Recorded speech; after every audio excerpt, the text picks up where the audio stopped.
Episode 51. Hey, that's going too far. Chen Guo was genuinely getting angry.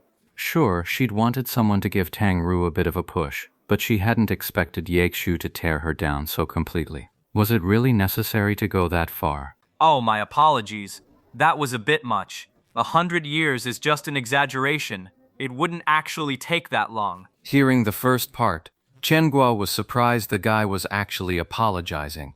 But after the rest, she was absolutely livid. Can't you say something nice for once? Chen Guo said, glancing at Tang Ru. I'm such a glutton for punishment, always wanting to provoke this girl. But now that I actually have, I'm worried I might have gone too far.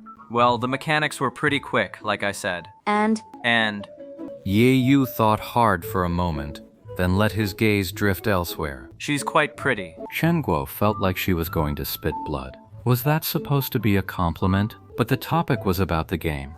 For him to suddenly say she's quite pretty, it just proves he still thinks she's completely useless at gaming. Tang Ru was about to ignite. Chen Guo looked down and saw Tang Ru biting her lip, her right hand still gripping the mouse tightly. If it were Chen Guo, she'd probably be throwing her keyboard by now. But Tang Ru was not Chen Guo.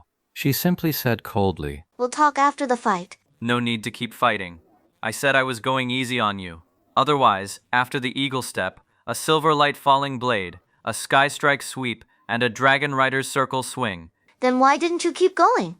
That would mean I win and I'd have to take your $100. But you don't even know how to play. It wouldn't be a fair victory. I'd feel bad taking this $100.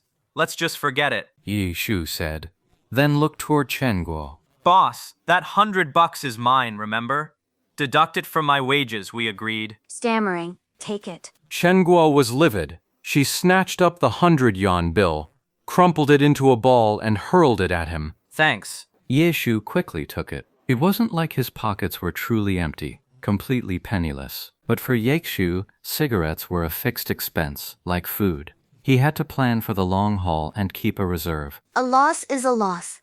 I don't need you to go easy on me. Take the 100. Tang Ru stood up, took the 100-yuan note he had put down, and handed it over. Forget it. I really can't take it. Take it. Chen Guo shot Yeshu a glare from her side.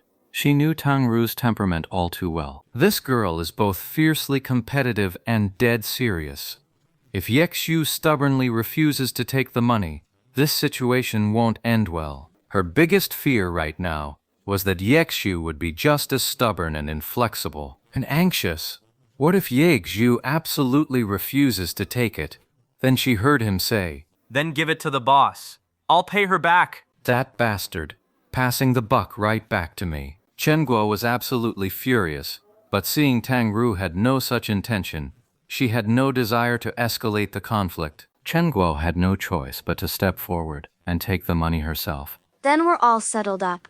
Let's have another round. Tang Ru dropped that one line, then sat back down, leaving Chen Guo with nothing to do but cry. That's why Tang Ru wouldn't argue and shout like she would. She's a woman of action, a firm believer that facts speak louder than words. She'll just use her skill to shut you up. Since this was a practice-oriented correction field, there were no win-loss scores to track, and players could come and go as they pleased. Tang Ru sat down and immediately selected rematch.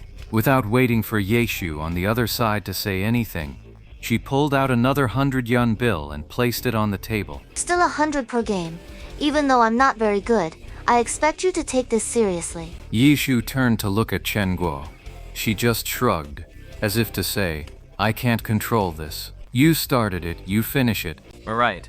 Yeshu didn't say anything more and silently took his seat. A new round began.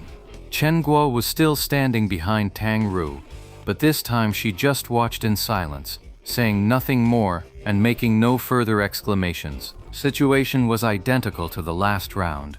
Chasing Haze was utterly defeated without even touching a single thread of Lord Grimm's robes. The only difference was, this time Lord Grimm didn't hold back. He wiped out Chasing Haze's remaining life. Determined. Without a word, Tang Ru pulled out another 100-yuan note and slapped it on the table, choosing to go again. She lost once more. Determined. Disdainful. Determined. Again. Disdainful. Another loss. Pishu said nothing. From her side, Chen Guo couldn't see the expression on his face, hidden behind the computer screen. Chen Guo could see that Lord Grimm was holding absolutely nothing back. He was playing with focus and caution, seizing every opportunity, and was utterly ruthless. Gradually, more and more customers in the internet cafe began to notice the match over here. Several regulars had already left their own machines to come watch the action. Most of these regulars knew Tang Ru. She was the object of many a fantasy, so they were well aware she didn't play glory herself. But her PK skills were nothing to scoff at. Everyone was stunned, watching the stack of 100 yuan bills she was slapping down on the table, one after another. As for Tang Ru's opponent, the new night shift attendant who'd only been there a couple of days, even regulars might not recognize him yet. He was just staring at the screen, watching the fight, when suddenly someone behind Tang Ru exclaimed in surprise, Lord Grimm! That's Lord Grimm from the 10th server! Really? Where? Where is it? That single glance suddenly alarmed many people. Those who hadn't been watching the commotion heard the noise and rushed over. They all crowded behind Tang Ru, straining to make out the ID above her opponent's head. Tang Ru and Ye Shu remained completely unfazed by the commotion, their focus never wavering as they continued their match with meticulous precision. Chen Guo was quite surprised by the crowd's reaction to Lord Grimm. She grabbed a guy standing nearby and asked, So what's the deal with Lord Grimm? He's the hottest character on the 10th server right now. He's got 3 first clears from the starter village, holds the dungeon record for Frost Forest, and he's already joined Blue Brook Guild. Where? I know people in Blue Brook Guild. Lord Grimm helped them set a record yesterday, and quit the guild right after. What the hell? He turned down Blue Brook Guild? What's he aiming for? Hey, keep it down. He's right across from us. Huh? What? That's the one over there, right? The clueless onlookers still hadn't realized that the person Tang Ru was slapping cash down to challenge was the guy sitting right across from her. Lost again. How many rounds is this now? No idea. It was already going on when I got here. Is there about 500 on the table? Got it! Got another one. Keep at it, Tang sis. And so Tang Ru lost 10 matches in a row. Taken together, you couldn't say she never landed a hit on Lord Grimm, but in the eyes of every spectator, there was simply no chance of her winning. The cheers of encouragement for Tang Ru had now turned into pleas for her to stop. Others began to look down on Lord Grimm, thinking he had no idea how to treat a lady with care. Determined again. Tang Ru remained completely unfazed and called out the same phrase once more. But as she flipped her wallet open, she froze. She couldn't go again. Tang Ru was out of money.